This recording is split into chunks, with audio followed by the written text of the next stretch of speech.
श्रुति, आप देख रहे हैं न्यूज टॉक और आज की खबरों में क्या है खास, देखिए इस बुलेटिन में देश और दुनिया की तमाम 10 बड़ी खबरें। खबरों से पहले नजर डालेंगे आज की हेडलाइंस पर। G20 में पीएम ने किया काशी के स्पिरिट का जिक्र, कहा टाइमलेस काम करने की ऊर्जा देती है। भारत से ज्यादा तेजी से परमाणु हथियार बना रहे चीन पाकिस्तान, दावा दुनिया में अब तक 12,512 परमाणु हथियार। अरबपति जॉर्ज सोरेस ने बेटे अलेक्जेंडर को सौंपा एम्पायर, बोले मैं पिता से ज्यादा राजनीतिक। इटली के पूर्व प्रधानमंत्री बर्लुस्कोनी का हुआ निधन, 17 साल तक सत्ता संभाली। रूस की प्राइवेट मिलिट्री नहीं मान रही पुतिन का आदेश, प्रिगोजिन बोले अपने लड़कों को रूस की सेना में शामिल नहीं होने दूंगा। अब खबर विस्तार से। वाराणसी में G20 सम्मेलन के दूसरे दिन सोमवार को प्रधानमंत्री नरेंद्र मोदी भी वर्चुअली जुड़े। उन्होंने 20 देशों से आए 200 से ज्यादा विदेशी मेहमानों का स्वागत किया। पीएम ने अपने भाषण में एक तरफ जहां काशी के स्पिरिट का जिक्र किया, तो वहीं दुनिया की दक्षिण देशों यानी कि ग्लोबल साउथ के बीच जियोपॉलिटिकल टेंशन की वजह से बढ़ते तनाव का मुद्दा भी उठाया। उन्होंने कहा कि तनाव की स्थिति से मानवता का नुकसान है, ऐसे में हमें इससे पार पाना चाहिए। पीएम ने कहा काशी की स्पिरिट टाइमलेस काम करने की ऊर्जा देती है, इसमें भारत की विविध विरासत का सार है। यहाँ देश के सभी हिस्सों के लोगों के लिए कन्वर्जन पॉइंट की तरह काम करता है। दुनिया का सबसे प्राचीन जिंदा शहर वाराणसी डेमोक्रेसी का जन्मदाता है, काशी ज्ञान का केंद्र है। डिस्कशन, डिबेट, कल्चर, आध्यात्मिकता सब कुछ यहाँ सैकड़ों सालों से है। उन्होंने आगे कहा कि मैं काशी का सांसद हूँ, इसलिए ऐसा नहीं कह रहा। काशी की गंगा आरती सारनाथ प्रेरित करते हैं। चीन और पाकिस्तान ने भारत के मुकाबले तेजी से अपने परमाणु हथियारों की संख्या बढ़ाई है। ये दावा स्वीडन के थिंक टैंक सिप्री ने किया है। रिपोर्ट में बताया गया है कि पिछले कुछ सालों में चीन ने अपने हथियारों के जखीरे में 60 तो पाकिस्तान के 5 परमाणु हथियार जोड़े हैं, जबकि भारत ने 4 नए परमाणु हथियार डेवलप किए हैं। रिपोर्ट्स में सिर्फ एशिया ही नहीं बल्कि पूरी दुनिया में ऑपरेशनल परमाणु हथियारों का जखीरा लगातार बढ़ता जा रहा है। मानवता सबसे खतरनाक दौर से गुजर रही है। दुनिया में अब 12,512 परमाणु हथियार हैं। इनमें से 9,576 ऐसे हैं जो हमलों के लिए तैयार किए गए हैं। पिछले साल के मुकाबले इस साल 86 परमाणु हथियार बढ़े हैं। पूरी दुनिया में चीन ने अपने परमाणु हथियारों का जखीरा तेजी से बढ़ाया है। शीत युद्ध के खत्म होने के बाद दुनिया में तेजी से परमाणु हथियारों की कमी आई थी। प्रधानमंत्री नरेंद्र मोदी पर आपत्तिजनक बयान देने वाले अमेरिकी अरबपति जॉर्ज सोरेस ने अपना 20 लाख करोड़ रुपए का एम्पायर बेटे को सौंप दिया है।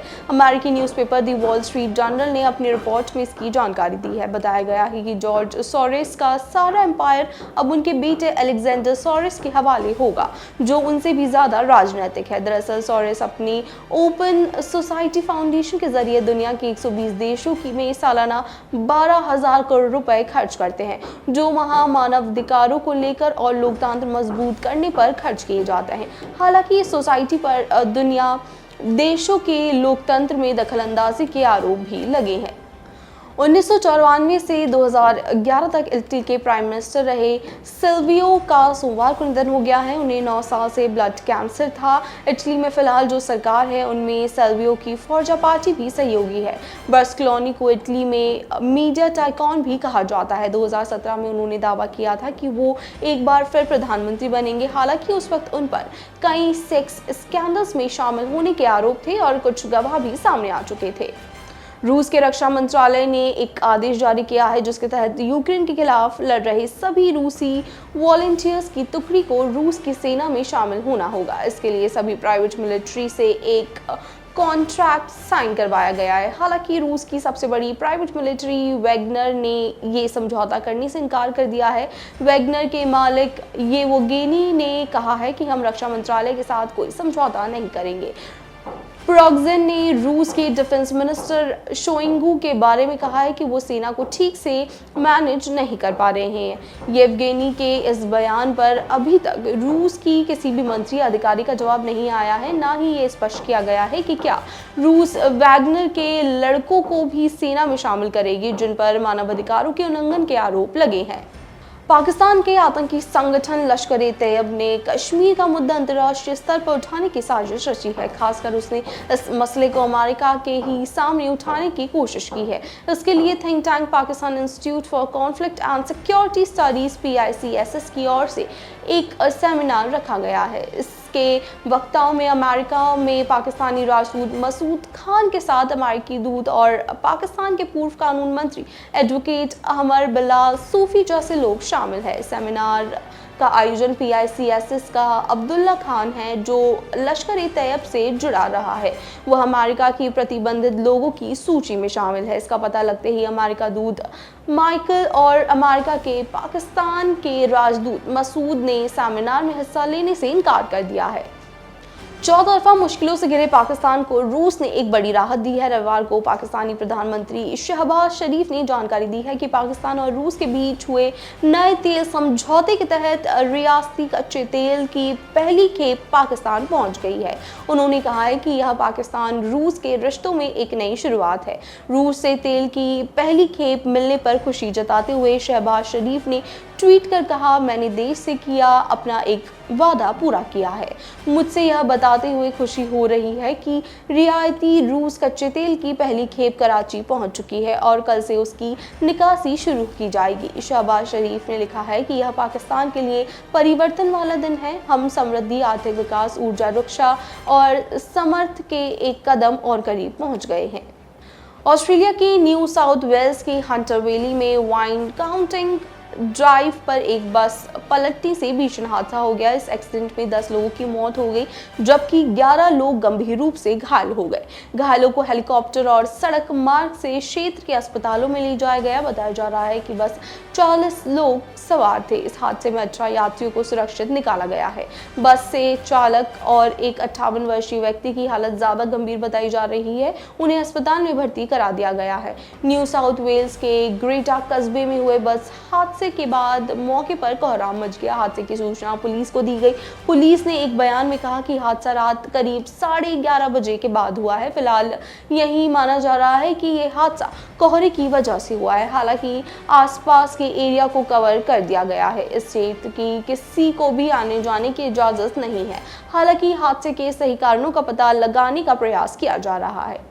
अमेरिका में एक बार फिर अंधाधुंध गोलीबारी की घटना सामने आई है। यहाँ मैरीलैंड के एनापोलिस में कम से कम 7 लोगों को गोली मारी गई है। शुरुआती जानकारी के मुताबिक इसमें कई लोगों की मौत हो गई है। सभी घायलों को अस्पताल में इलाज के लिए भेजा जा रहा है।